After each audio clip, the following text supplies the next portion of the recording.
আসসালামু আলাইকুম ভিউয়ার্স, আশা করি ভালো আছেন। অনেকদিন পরে আবার আসলাম। সম্পত্তি সংক্রান্ত বিষয় নিয়ে আলোচনা করব। আপনার যে সম্পত্তিটা আপনি বুক করতেছেন, ওই সম্পত্তির কাগজপত্র সব কিছু ঠিক আছে কি না, আর কিভাবে আপনার কাগজপত্র থাকলে ঠিক হবে সেই বিষয়ে আলোচনা করব।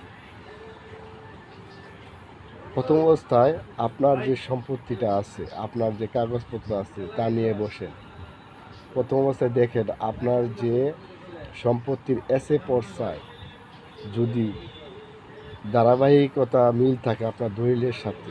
যেমন মনে করেন এসে পর্সায় মালিকানা রেকর্ডীয় একটা পর্সা, ওই পর্সায় যদি শফিক মিয়া নামের ব্যক্তি থাকে, আর আপনি যদি যেই ব্যক্তির কাছ থেকে সম্পত্তিটি ক্রয় করছেন কিংবা ওয়ারিশান সূত্রের মালিক হয়েছেন, ওই ব্যক্তির সাথে এসে পর্সার মালিকের মিল আছে কিনা ওইটা দেখেন।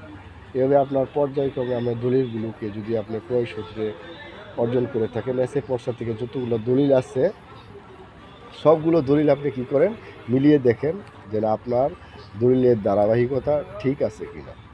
যদি দেখেন আপনার দলিলের ধারাবাহিকতা ঠিক আছে, তখন শুধু খালি দলিলের নাম ধারাবাহিকতা দেখলেই হবে না, প্রত্যেকটা দলিলের দাগ নাম্বার দেখবেন, প্রত্যেকটা দলিলের খতিয়ান নাম্বার দেখবেন, প্রত্যেকটা দলিলের সাথে সম্পত্তির পরিমাণ দেখবেন, সম্পত্তির জাত দেখবেন।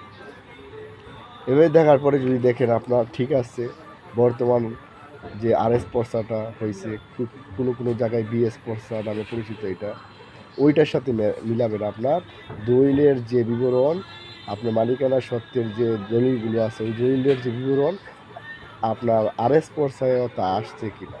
যদি দেখেন আপনার দাগ নাম্বার, দাগের পরিমাণ, দাগের মধ্যে যে সম্পত্তি আপনার ছিল ওইটা ঠিক আছে কিনা, খতিয়ান নাম্বারে যতটুকু আসার নামগুলো তা ঠিক আছে কিনা, আপনার আব্বুর নাম, আম্মুর নাম, পরিমাণ সব কিছু মিলিয়ে দেখবেন। যদি যদি দেখেন ঠিক আছে, ওয়েল ডান, আপনি বসবাস করুন, খাজনা আদায় করুন, সরকারের যে দাবি সেটা পূরণ করুন, ইনশাল্লাহ আপনার ভবিষ্যতে কোনো সমস্যা হবে না। আশা করি বুঝতে পারছেন। আপনাদের সম্পত্তি আপনাদেরই রক্ষা করতে হবে, এর জন্য কিছু জানতে হবে, তাই আপনাদের এটা জানালাম। আসসালামু আলাইকুম।